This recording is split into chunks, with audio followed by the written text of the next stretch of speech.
Hello and welcome to another episode of Conquering My Collection. This is a bit of a different one for this series. This is going to be about a music Blu-ray concert film thing and not a movie. And I don't see any reason to just box myself into just covering movies, but I don't see myself doing non-movie Blu-rays all that regularly, but this was one where I felt like it was something I wanted to talk about. And the Blu-ray in question is Rush R40 Live, which is a live release of the final tour of the Canadian rock band Rush. Do you call them a rock band? I don't know. It's a weird one to kind of categorize, and I'm not musical really all that much, but we'll just say rock for the sake of it. But they've dabbled in progressive rock, would maybe a more apt term to label Rush. And so it's a weird tangent I went on inside my head where me and Connie were watching the Netflix series The Queen's Gambit, which is excellent, by the way. And in the first episode, there's a janitor character who teaches the main character how to play chess. And he reminded me so much of Neil Peart, the drummer of Rush. And that made me want to go back and listen to Rush again. And, you know, the drummer of Rush, Neil Peart, he died in January of this year after a fairly lengthy battle with brain cancer, unfortunately. And so that was really rough. Then Rush is like...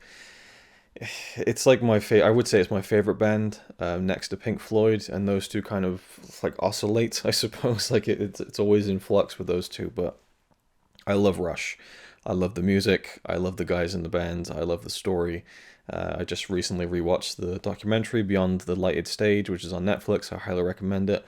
It's a great story about three guys who just had an uncompromising career, to say the least, a 40-year career in music, and were nerdy and different and earnest and almost the antithesis of what a rock band should be in many ways, and they became so hugely successful, and it's a great story. So check out the documentary. If you haven't heard Rush or seen them, Beyond the Lighted Stage is a great primer for that band, I think. It was what got me into the band, so I love that film for that. It's one of those kind of biopic documentaries, kind of like music documentaries that I'll rewatch just for pleasure, because I just love returning to that moment when I first found out who the band was and just went down the rabbit hole. Anyway, so I've been listening to Rush, and I thought, do you know what I haven't seen yet is the Blu-ray of their final tour from 2015. It was called the R40 tour to celebrate 40 years of Rush. And I'll be talking about what I think about this Blu-ray in just a minute, but I want to give a little bit of backstory to this. It was their final tour, and I don't know who's really going to watch this. I mean, how many people watch my videos who also are into Rush? I don't know. And I don't know how much kind of introducing I should do, because I don't know if anyone who hasn't listened to Rush or isn't interested in Rush will even watch this video to begin with. Just like, oh, he's just talking about some music. Click, X, whatever. I don't know. But, you know, just to throw this out there into the void, I suppose. This was their final tour in 2015, and they were coming to a close. I mean, they were in their early 60s when this happened, and the drummer, you know, Neil Peart, he was done after their previous tour in 2013, the Clockwork Angels tour. You know, he's done. That's it for him. But they wanted to do more. The guitarist Alex Lifeson, the lead vocalist and bass player Geddy Lee, they wanted to do another tour to celebrate the 40 years, and you know, Neil wasn't really having any of it. And so they kind of pulled the card, and I read a really funny interview actually where Neil was saying that, I said to myself I wouldn't go out there and do it again unless one of the other two guys said that, you know, they needed to do it soon, otherwise they wouldn't be able to do it. Like if there was a physical reason where like they needed to kind of do one more tour before they couldn't do it anymore, then he would do it. And so Alex Lifeson did say, well, my arthritis is playing up. I don't think I can go much longer. And Neil was like, that bastard, he called the card. Like, and he, you know, self-admittedly went back to his hotel room that night and just stomped around and just swore like he was really mad about it. But, you know, ultimately he did it because he loves his friends. And, you know, I think he loved his fans too. But, you know, there's a certain kind of there's a whole thing about Neil Peart and his relationship with fans that I think people misconstrue as him not appreciating fans. But, you know, I think that it's really sweet that he did kind of put himself through hell, because, you know, he had a lot of physical problems too. And he was, you know, pretty much one of the best drummers in the world. And he would accept nothing less than perfection from himself. And so if he's going to go out there, he's going to go out there full force every night. So they did a short tour, I think it was 35 dates, to do the R40 40th anniversary kind of tour. And that's where this comes from. This was 2 nights in Toronto that this Blu-ray, the concert film came from, and the final show of the tour was in Los Angeles. And I actually watched some YouTube videos of that final night. And there's actually a documentary about that final tour and the final night. But this Blu-ray isn't the final show of the tour or anything, which I thought it would have been. So when I ordered it, and I was like, oh, it's like £12. And usually like these music Blu-rays are fairly expensive. So I was quite glad to get into a rush mood and then see that the most recent Blu-ray was £12, which for a music Blu-ray is fairly cheap. And I was quite happy that it came in a nice digipack packaging as well, which matches my Time Machine Tour Blu-ray. But yeah, I was like, oh, I thought it would have been like they would have had the foresight to say this is the last ever Rush show. Let's document this on video. But they didn't really acknowledge it as the last ever tour or anything like that. And they were still in a little bit of denial, I think. But I don't think that Neil Peart was in denial. I think he knew he was done, and he was retired after this tour. And it's a beautiful moment at the very end of the last show where they play this this very old song, and then they're done, and Neil gets up and he runs onto the stage and kind of poses with Alex and Geddy, which he had never done in his entire 40-year career in Rush. He would always stay behind the drums.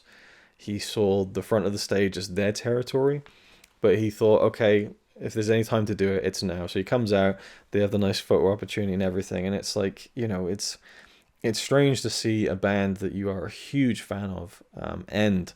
There's such a note of finality to it.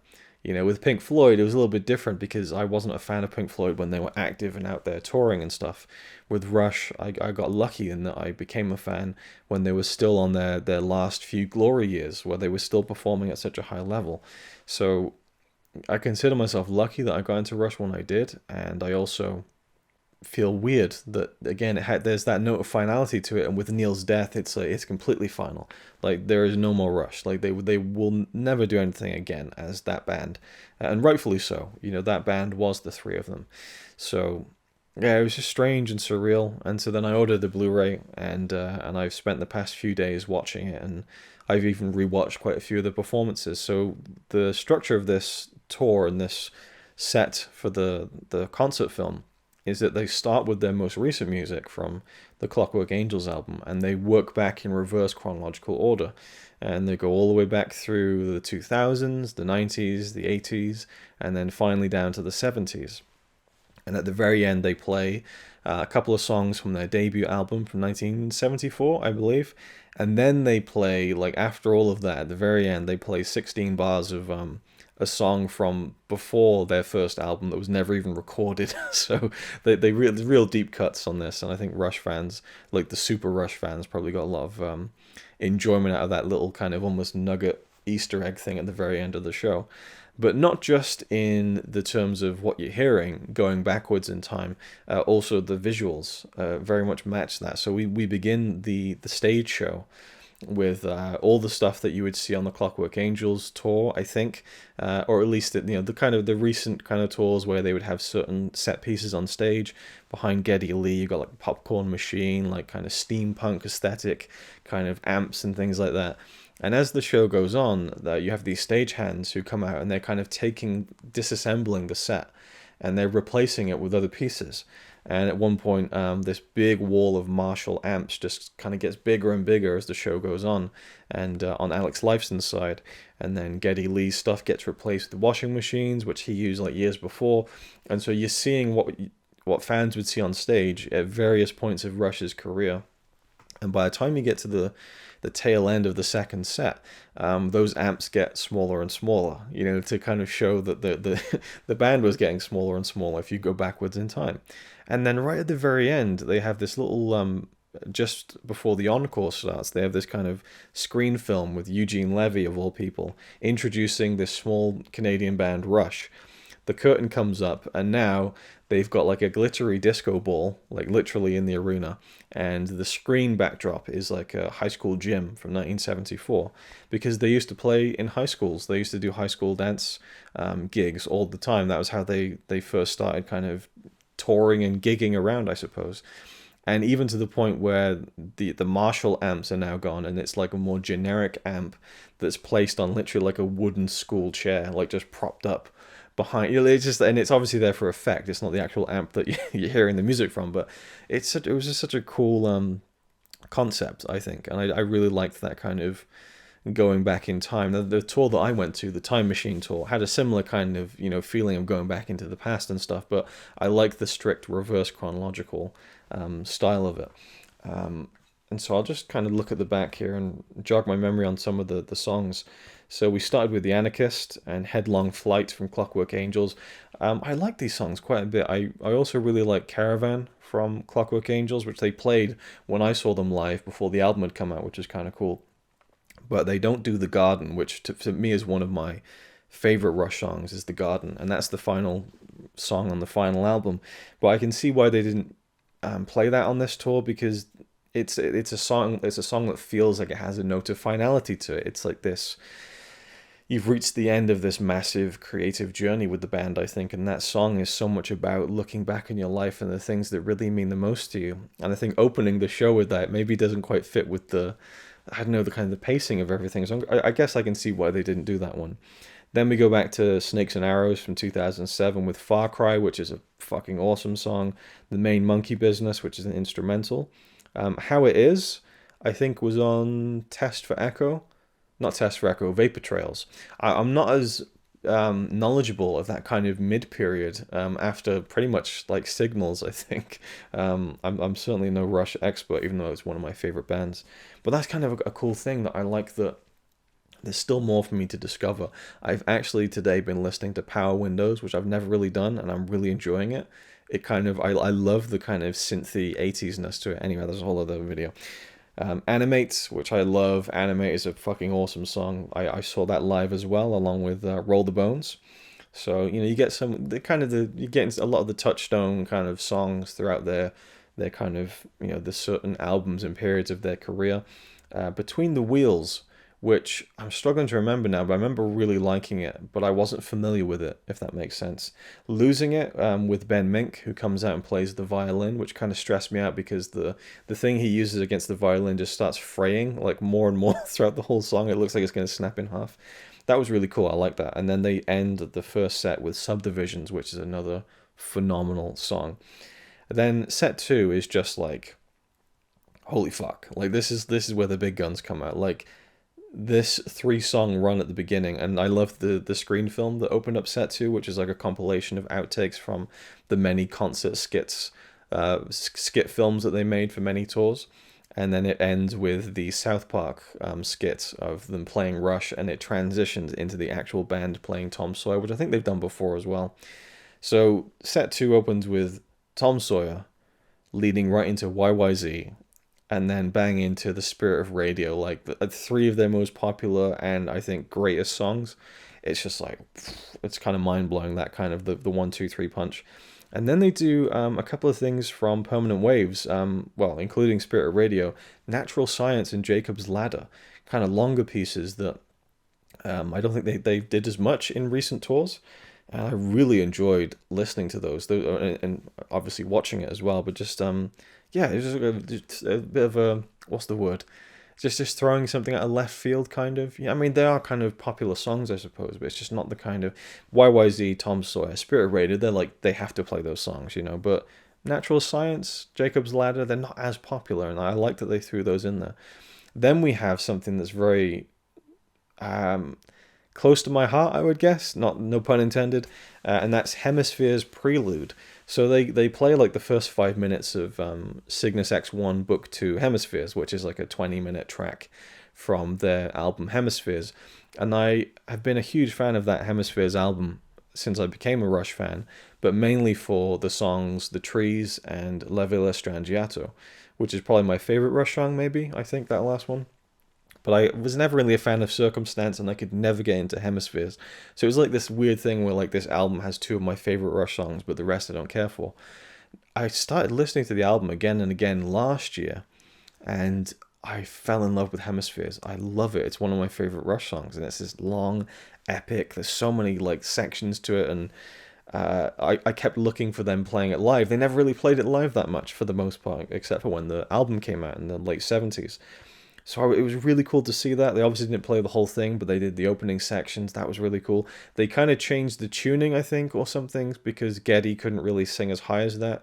And someone on YouTube commented on that, because I watched it on YouTube, I think, first, before I bought the Blu-ray, and it was like a fan recording, and someone was saying, wow, they've really changed the tuning of the song, which sounds a bit weird. So it doesn't feel quite the same, but it's still kind of cool. And then they transition into Cygnus X1 Book 1, which they only do the instrumental of, and I think that maybe they should have done that with Hemispheres, because, those notes are so high that Geddy's trying to hit, and it's, and that's one thing that I should mention before I continue getting to the end of my thoughts on this. I think that Neil's drumming, incredible. Alex's guitar playing, for me, incredible, but I was watching some of it with Connie, and she's like, wow, if this was Guitar Hero, he'd be failing the level. I was like, what? So she's noticing all these like notes that he's not hitting. So apparently, he isn't playing at his best, but I still think Alex Lifeson not playing at his best is pretty damn good. And he was in his 60s when this concert film was recorded, and he was suffering with arthritis, so you got to cut him a little bit of slack. But I think he does some great stuff in this show. And then Geddy I think is probably like, at that point the most healthy of the two, and playing the bass, the keyboards, just incredible. Like his bass riffs are so fucking cool and fluid and funky and just awesome. I love his bass playing, but his voice is the one thing at Rush that has aged badly. And he does adjust the songs, the way he sings them, to kind of account for the way his voice is. But he actually really put a lot of effort into this particular tour at the end there to actually change his diet to make it easier for him, and also to sing better. And I can't really speak to it because I haven't watched the Clockwork Angels tour film, but people have said online that he sounded a lot better than he did in previous tours. So I think he does a really good job for a lot of the songs. I think 2112, it just doesn't, he can't sing that nicely anymore, I don't think. So that's just one of those things where, with Cygnus X1 Book 1, they didn't do the singing parts, they just did the instrumentals. That was fucking awesome. Those riffs and those moments in Cygnus X1 is just, I loved that song. So it was really cool just to see the music played out. And I think they maybe should have done that with Hemispheres too. And I also think they maybe should have done that with 2112, because, with the section Temples of Syrinx, he's trying to sing really loud, and it's not working, I don't think. But I understand the inclination to want to sing those parts. So I get it, I understand. So Cygnus X1 transfers into a drum solo. Actually, it's in the middle. So Neil does his traditional drum solo, which is very good. I do get bored of them, I have to say. There's some really cool fills in there, but when he does like a 5 to 8, 10-minute drum solo, even when I watched him live, it was a little bit like, it's great, but I don't know, there's something about it that doesn't quite feel as enjoyable to me as hearing the three of them play together. But I understand again, the inclination and the impulse to want to do that, because, why not? You're Neil fucking Peart, so he does a drum solo, they finish off Cygnus X1, and that's just such a great section to me. Then they do Closer to the Heart. This is just like deep cuts, like of course you would do these great songs. Then they just slide right into 2112, and it's really, really fun. It's really enjoyable. Obviously the vocals, especially on 2112, I think still haven't aged as... Oh no, they don't go straight into that. I missed one. So there is Closer to the Heart, then Xanadu. Oh, I love Xanadu so much. Like I have so many fond memories of listening to that song for the first time, or listening to it over and over again for the first time when I was in Norway, traveling on a bus for like 3 hours, and it's like pitch black outside, feels like it's the middle of the night, and just seeing nothing but black outside, and just the glimpses of the snow like buzzing past on the ground, and just up in the mountains, and just that song goes so well with like a snowy, dark environment, I think. Anyway, so it was great to see Xanadu. They got the double neck guitars, just brilliant.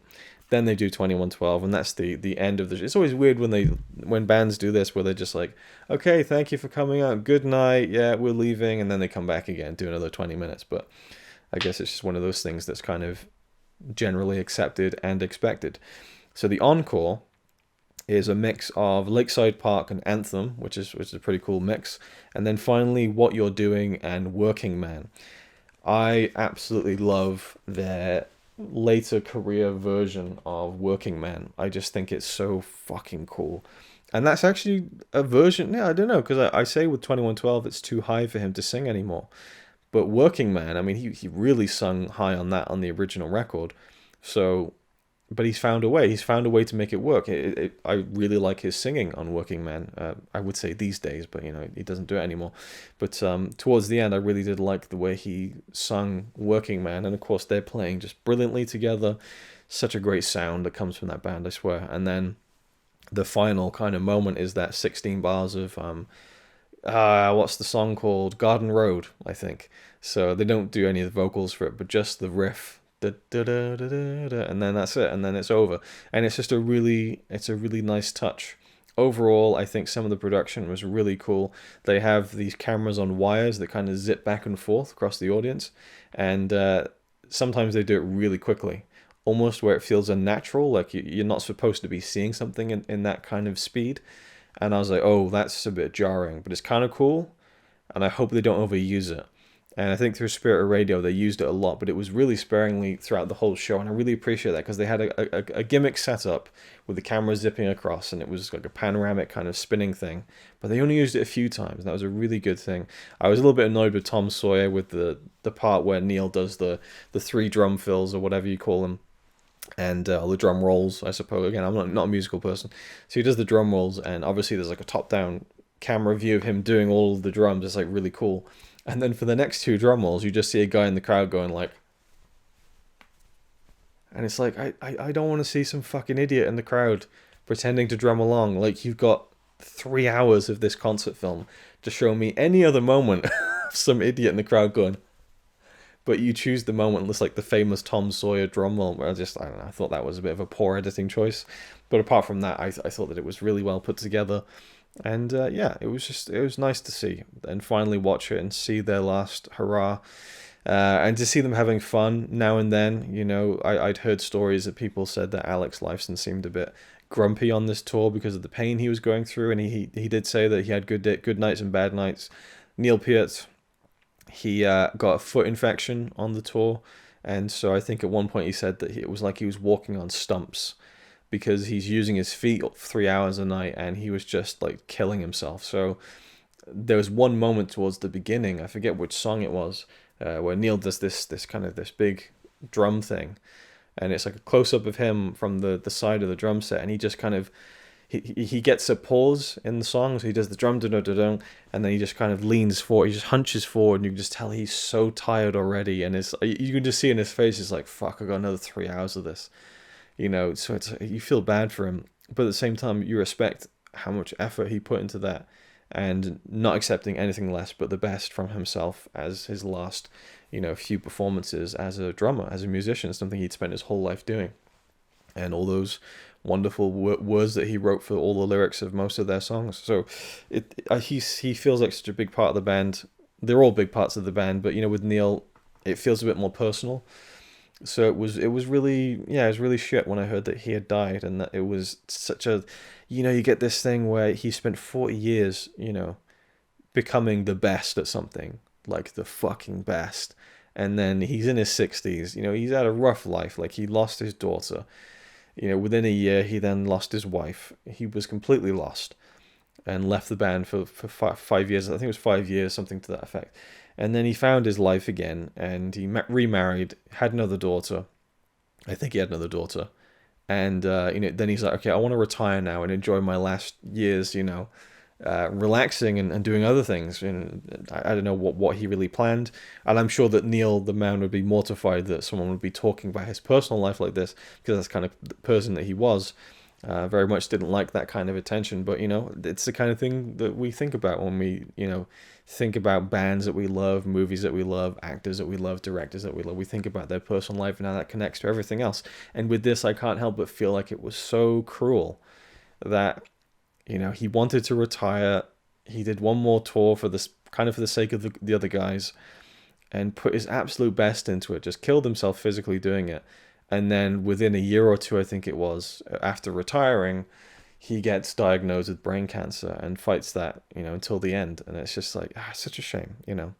So it hit me hard when he passed away, just based on the circumstances, and because it was such a note of finality, and knowing how much those three guys loved each other, and then you kind of feel like there's a missing piece to that kind of brotherhood now. So it's really sad all around, but it was just nice to see, you know, his last filmed performance, in that sense, a produced concert film performance. And the whole point of this was to say there are moments where you see him crack a smile. I mean, during the drum solo, he very much looks like he's like really pushing himself. But there are a few moments where the guys go up and they play the guitars next to the drums and they're joking around. So it's nice to see him at least still having a little bit of fun. And same with Alex Lifeson. So Geddy Lee just looks like he's having fun all the time, no matter what. So that was my very long video about Rush R40 Live. I would love to get the R40 box set, which has Blu-rays of like all of their tours from the 2000s onwards. And I only have the Time Machine ones. So there's like Rush in Rio, which I haven't seen in full. Rush R30, which I haven't seen in full. The Snakes and Arrow tour, which I haven't seen at all. And the Clockwork Angels tours. There's like loads. There's like 4 big ones. And there's a bonus disc of like early performances, a rare complete performance of 2112, and the I Still Love You Man concert film that I saw on the Time Machine tour, which they didn't include on the Time Machine tour Blu-ray live in Cleveland, which is a real shame to me. I think that Funny or Die had something to do with that skit, so maybe they had like a window of exclusivity that they couldn't put that on the Time Machine Blu-ray. I was like, really? Where's the concert film for you know, the bloody, because it was so funny. It's such a funny skit. So they finally included it on this Rush R40 box set, but it's a bit pricey for me at the moment, and I was kind of gutted to do the Amazon price checker and see that it went down to £40 like a few years ago, but it hasn't gone that low for many years, so I think I'll have to cough up the full £100-odd for it at some point. But I think this has satiated my Rush fix for now, and I'm just going to spend my next steps in the Rush journey just listening to other albums that I haven't really explored before. You know, maybe giving Signals another listen. I'm not as familiar with that album, and, you know, digging into Power Windows or Counterparts, Roll the Bones, Presto, you know, Grace Under Pressure. There's many of them. Test for Echo. Vapor Trails even. Snakes and Arrows even. Shit. I mean, you know, it's even Clockwork Angels I haven't really done a full deep dive on. I just remember listening to it and just being, oh, The Garden. That's a fucking incredible song. I love the emotion of that song, the content of the lyrics and the emotions and the guitar solo. Oh, beautiful. But, you know, my bread and butter for Rush is very much the Farewell to Kings up to Moving Pictures. I love that period. I even really like the early. I love the first album, and I also have become obsessed with the song on Caress of Steel, The Necromancer. I think it's one of their best fucking songs. It's incredible. I'm going to leave it there because I'll just keep rambling on. Thank you for watching, and I'll see you in the next one. It's alright by me. Apart from the fact he throws cans of Carlin into a tree. Yeah, he's really cool. Yeah, he's really cool. But he's not quite as cool as you, 'cause